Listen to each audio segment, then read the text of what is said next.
Standard Chinese, also known as Modern Standard Mandarin. A Standard Mandarin, also often referred to as Putonghua, Guoyu, or simply Mandarin, is a standard language that is the sole official language of both China and Taiwan, and also one of the 4 official languages of Singapore. The pronunciation of the standard is based on the Beijing dialect, its vocabulary is drawn from Mandarin dialects, and the grammar is based on literature in the modern written vernacular.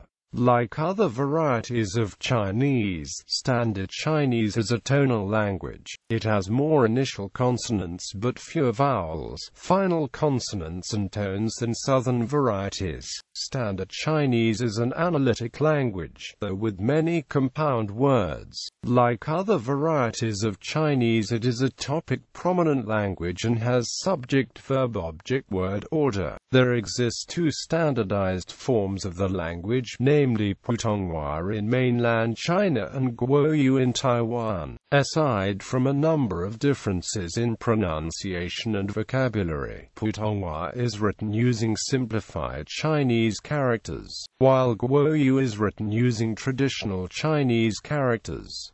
There are many characters that are identical between the 2 systems. Names in Chinese. The standard variety is known as Putonghua in the People's Republic of China, Hong Kong, and Macau. Guoyu in Taiwan, Guoyu in the Philippines, Singapore, Malaysia and the rest of Southeast Asia, and Hani in the United States and elsewhere in the Chinese diaspora.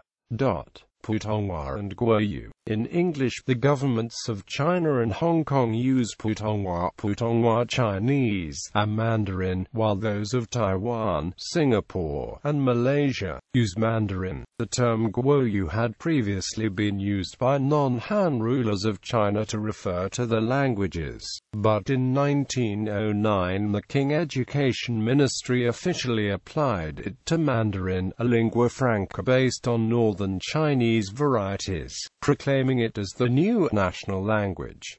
The name Putonghua also has a long, albeit unofficial, history. It was used as early as 1906 in writings by Zhou Wenxiong to differentiate a modern Standard Chinese from Classical Chinese and other varieties of Chinese. For some linguists of the early 20th century, the Putonghua or common tongue speech was conceptually different from the Guoyu, or national language. The former was a national prestige variety, while the latter was the legal standard. Based on common understandings of the time, the 2 were, in fact, different. Guoyu was understood as formal vernacular Chinese, which is close to Classical Chinese. By contrast, Putonghua was called the common speech of the modern man, which is the spoken language adopted as a national lingua franca by conventional usage. The use of the term Putonghua by left-leaning intellectuals such as Guoyu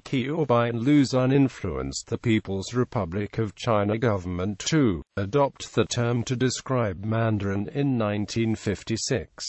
Prior to this, the government used both terms interchangeably.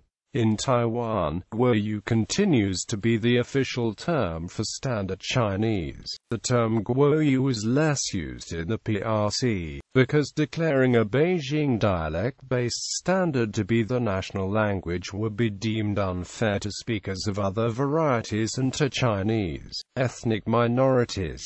The term Putonghua, on the contrary, implies nothing more than the notion of a lingua franca. During the government of a pro-Taiwan independence coalition, Taiwan officials promoted a different reading of Guoyu as all of the national languages, meaning Hokkien, Hakka and Formosan as well as Standard Chinese. Guoyu, or language of the Chinese nation, originally simply meant Chinese language, and was used in overseas communities to contrast Chinese with foreign languages.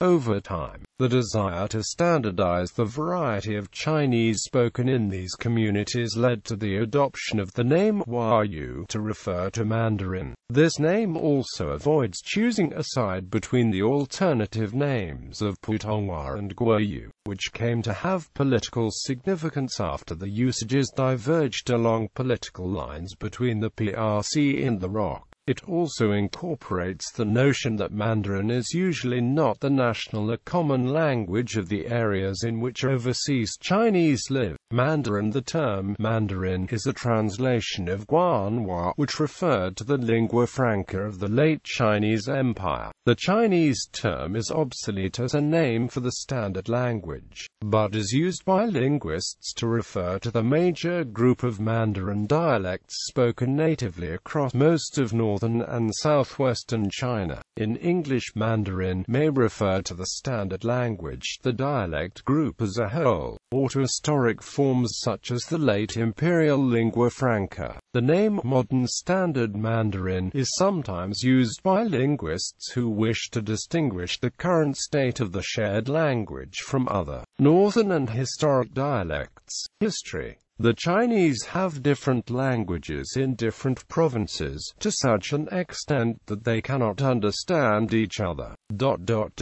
Also have another language which is like a universal and common language. This is the official language of the Mandarins and of the court. It is, among them, like Latin among ourselves. Two of our fathers have been learning this Mandarin language. Chinese has long had considerable dialectal variation, hence prestige dialects have always existed, and lingua francae have always been needed. Confucius, for example, used Jialin rather than colloquial regional dialects. Text during the Han Dynasty also referred to Tongyu. Rhyme books, which were written since the northern and southern dynasties, may also have reflected one or more systems of standard pronunciation during those times. However, all of these standard dialects were probably unknown outside the educated elite. Even among the elite, pronunciations may have been very different, as the unifying factor of all Chinese dialects, Classical Chinese, was a written standard, not of spoken one. Late Empire, the Ming Dynasty and the Qing Dynasty began to use the term Guanhua, or official speech, to refer to the speech used at the courts. The term Mandarin is borrowed directly from Portuguese.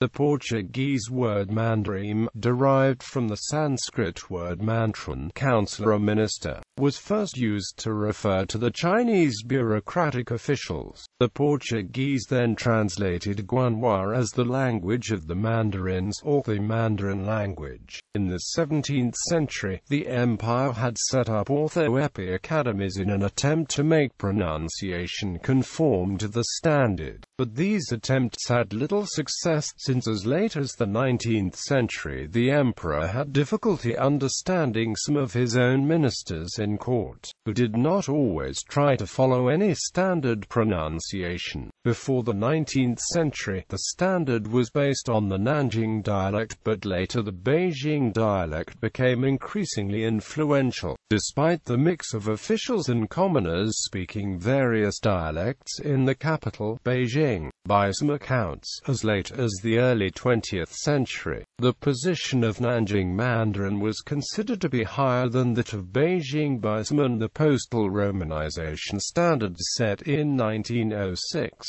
included spellings with elements of Nanjing pronunciation. Nevertheless, by 1909, the dying Qing dynasty had established the Beijing dialect as Guoyu, or the national language. As the island of Taiwan had fallen under Japanese rule per the 1895 Treaty of Shimonoseki, the term Kokugo referred to the Japanese language until the handover to the ROC in 1945. Modern China. After the Republic of China was established in 1912, there was more success in promoting a common national language. A commission on the unification of pronunciation was convened with delegates from the entire country. A dictionary of national pronunciation was published in 1919, defining a hybrid pronunciation that did not match any existing speech. Meanwhile, despite the lack of a workable standardized pronunciation, colloquial literature in written vernacular Chinese continued to develop apace. Gradually, the members of the National Language Commission came to settle upon the Beijing dialect,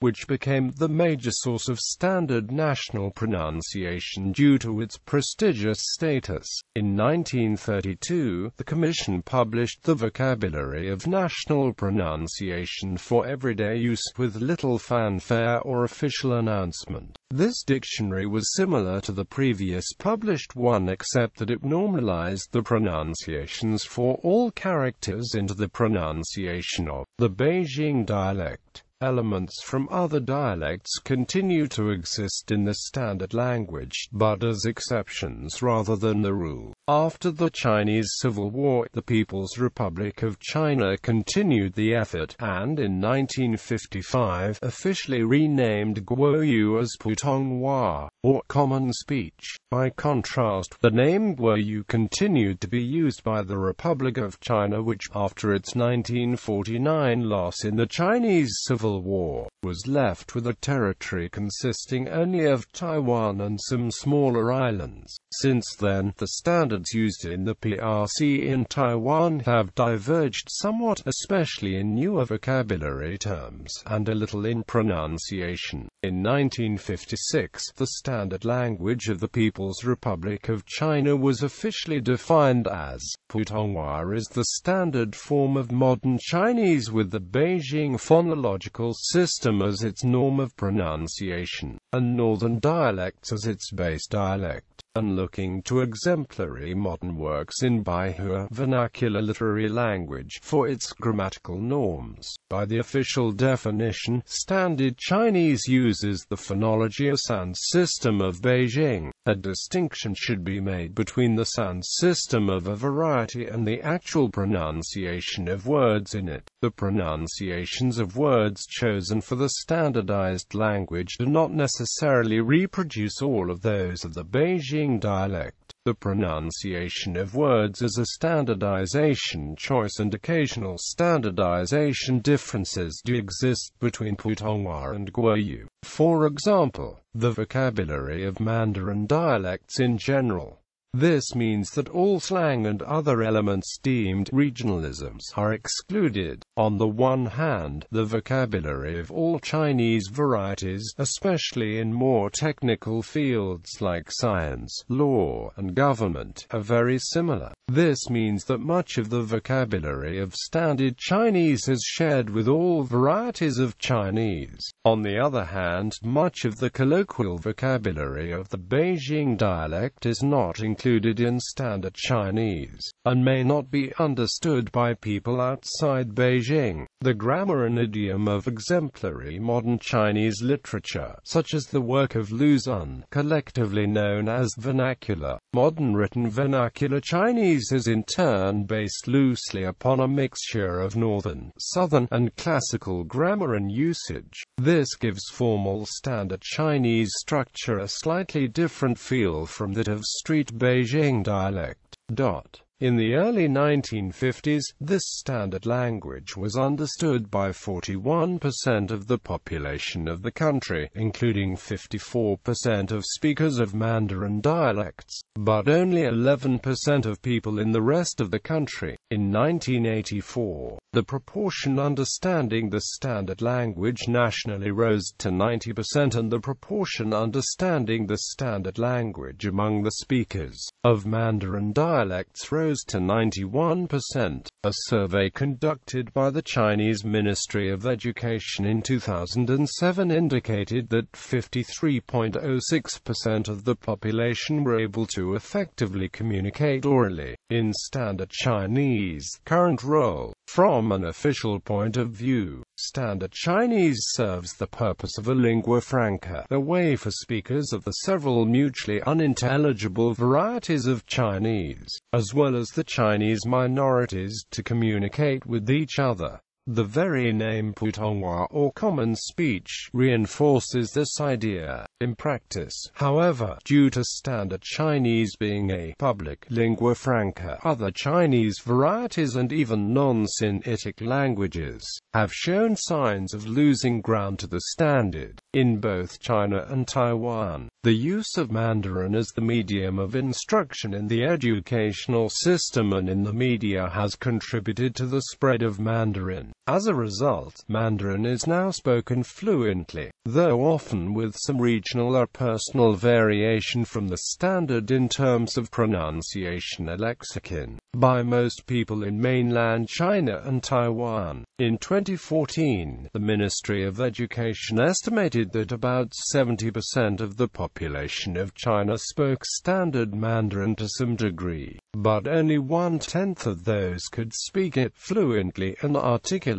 Both mainland China and Taiwan use Standard Chinese in the official context, and the governments are keen to promote its use as a national lingua franca. The PRC in particular has enacted a law which states that the government must promote Standard Mandarin. There is no explicit official intent to have Standard Chinese replace the regional varieties, but local governments have enacted regulations which implement the national law by way of coercive measures to control the public use of regional spoken varieties and traditional characters in writing. In practice, some elderly or rural Chinese language speakers do not speak Standard Chinese fluently, if at all, though most are able to understand it. But urban residents and the younger generations, who received their education with Standard Mandarin as the primary medium of education, are almost all fluent in a version of Standard Chinese, some to the extent of being unable to speak the local dialect. In the predominantly Han areas in mainland China, while the use of Standard Chinese is encouraged as the common working language, the PRC has been somewhat sensitive to the status of minority languages and, outside the education context, has generally not discouraged the social use. Standard Chinese is commonly used for practical reasons, as in many parts of southern China, the linguistic diversity is so large that neighboring city dwellers may have difficulties communicating with each other without a lingua franca. In Taiwan, the relationship between Standard Chinese and other varieties, particularly Taiwanese Hokkien, has been more politically heated. During the martial law period under the Kuomintang between 1949 and 1987, the KMT government revived the Mandarin Promotion Council and discouraged or, in some cases, forbade the use of Hokkien and other non-standard varieties. This produced a political backlash in the 1990s. Under the administration of Chen Shui-bian, other Taiwanese varieties were taught in schools. The former president, Chen Shui-bian, often spoke in Hokkien during speeches, while after the late 1990s, former President Lee Teng-hui also speaks Hokkien openly. In Hong Kong and Macau, which are now special administrative regions of the People's Republic of China, Cantonese has been the primary language spoken by the majority of the population for historical and linguistic reasons. Cantonese remains the official government language of Hong Kong and Macau. After Hong Kong's handover from the United Kingdom and Macau's handover from Portugal, Putonghua is the language used by the governments of the two territories to communicate with the central people's government of the PRC. There have been widespread efforts to promote usage of Putonghua in Hong Kong since the handover. with specific efforts to train police and teachers. In Singapore, the government has heavily promoted a Speak Mandarin campaign since the late 1970s. The use of other Chinese varieties in broadcast media is prohibited and the use in any context is officially discouraged. This has led to some resentment amongst the older generations, as Singapore's migrant Chinese community is made up almost entirely of people of South Chinese descent. Lee Kuan Yew, the initiator of the campaign, admitted that to most Chinese Singaporeans, Mandarin was a step-mother tongue rather than a true mother language. Nevertheless, he saw the need for a unified language among the Chinese community, not biased in favor of any existing group. Mandarin is now spreading overseas beyond East Asia and Southeast Asia as well. In New York City, United States, use of Cantonese that dominated the Manhattan Chinatown for decades is being rapidly swept aside by Mandarin, the lingua franca of most of the latest Chinese immigrants. Standard Chinese and the educational system in both the PRC in Taiwan. Standard Chinese is taught by immersion starting in elementary school. After the second grade, the entire educational system is in Standard Chinese, except for local language classes that have been taught for a few hours each week in Taiwan starting in the mid-1990s. In December 2004, the first survey of language use in the People's Republic of China revealed that only 53% of its population, about 700 million people, could communicate in Standard Chinese. This 53% is defined as a passing grade above 3B of the evaluation exam. With the fast development of the country and the massive internal migration in China, the standard Putonghua proficiency test has quickly become popular. Many university graduates in mainland China and Hong Kong take this exam before looking for a job. Employers often require varying proficiency in Standard Chinese from applicants depending on the nature of the positions. Applicants of some positions, e.g., telephone operators, may be required to obtain a certificate. People raised in Beijing are sometimes considered inherently 1A and exempted from this requirement.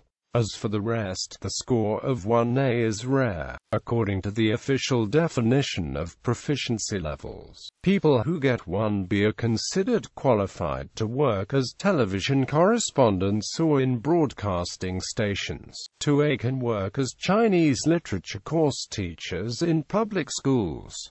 Other levels include 2B, 3A and 3B. In China, a proficiency of level 3B usually cannot be achieved unless special training is received. Even though many Chinese do not speak with standard pronunciation, spoken Standard Chinese is widely understood to some degree. The China National Language and Character Working Committee was founded in 1985. One of its important responsibilities is to promote Standard Chinese proficiency for Chinese native speakers. Phonology. The phoneme inventory of Standard Chinese consists of about 24 consonants, of which only 10 and under certain circumstances the retroflex approximant r can occur in the syllable coda, about half a dozen vowels, some of which form diphthongs, and 4 tones, one of which is marked with creaky voice.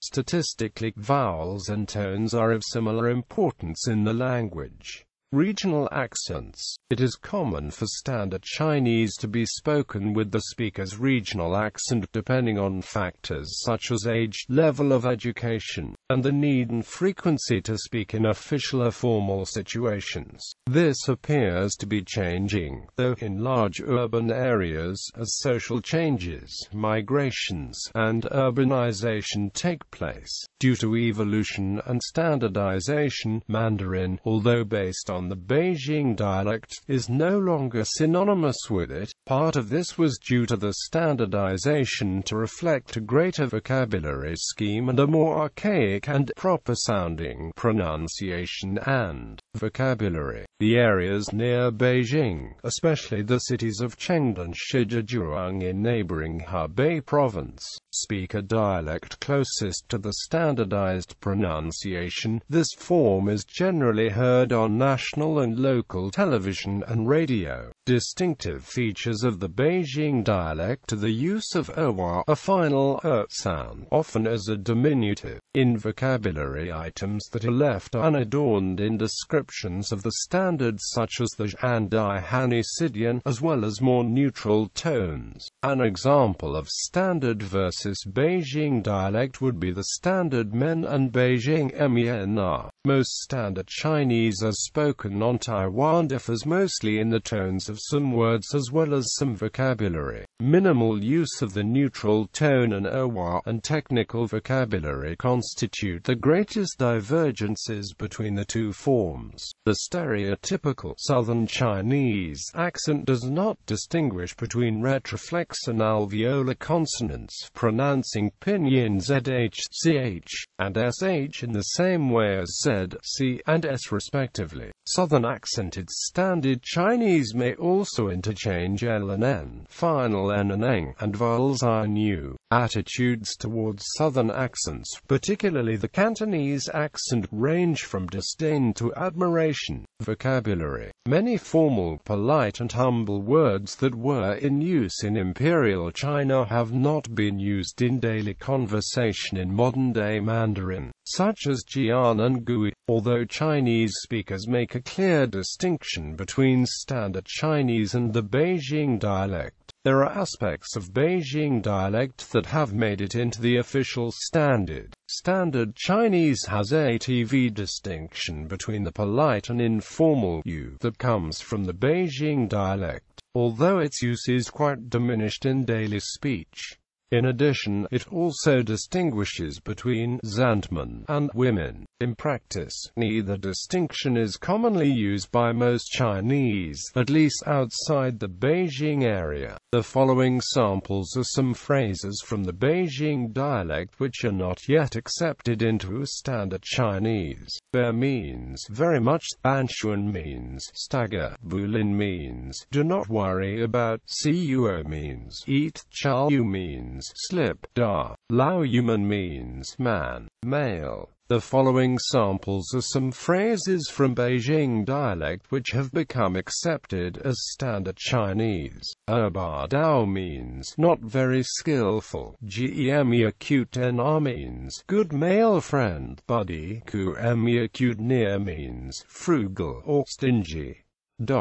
Syntax. Chinese is a very analytic or isolating language, having almost no inflectional morphemes. It follows a similar sentence structure to English, frequently forming sentences in the order subject-predicate. The predicate can be an intransitive verb, a transitive verb followed by a direct object, a linking verb followed by a predicate nominative, etc. Chinese differs from English in distinguishing between names of things, which can stand as predicate nominatives, and names of characteristics. Names of characteristics cannot follow linking verbs.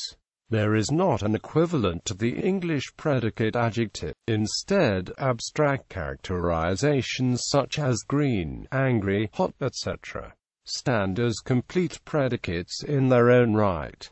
For example, wobule, a word-for-word version in English might be I'm not tired. Chinese additionally differs from English in that it forms another kind of sentence by stating a topic and following it by a comment. To do this in English, speakers generally flag the topic of a sentence by prefacing it with as for. For instance, one might say, as for the money that Mom gave us, I have already bought candy with it. Note that the comment in this case is itself a complete sentence with subject, verb, and object. The Chinese version is simply Mama ge women de qian wo yijing mela tangla. This might be directly translated as the money mom gave us. I already bought candy, lacking a preface as in English. Chinese does not inflect verbs for tense like English and other European languages. Instead, it uses a combination of aspect markers for aspect and modality. In other words, it employs single syllables that indicate such things as an action being expected or anticipated, that the subject of the sentence has gone through some experience within a stated or implicit time period. That a statement that was formerly not the case has now become true, i.e., that there has been a change of status, that there still has not been a change in a condition previously noted, etc. The time when something happens can be given by an explicit term such as yesterday, by relative terms such as formerly, etc. Another major difference between the syntax of Chinese and languages like English lies in the stacking order of modifying clauses. Zuoshan fapaki de y jiao jing chaku shao emia q tai yo yu zhaoqi and anaxi r q tenda ru jing zhang. Using the Chinese order in English, that sentence would be, Foreign Affairs policeman cancelled S visas. Quote, in more ordinary English order, that would be, the Foreign Affairs policeman who got angry yesterday cancelled the visas of those people who did not pay. There are a few other features of Chinese that would be unfamiliar to speakers of English, but the features mentioned above are generally the most noticeable.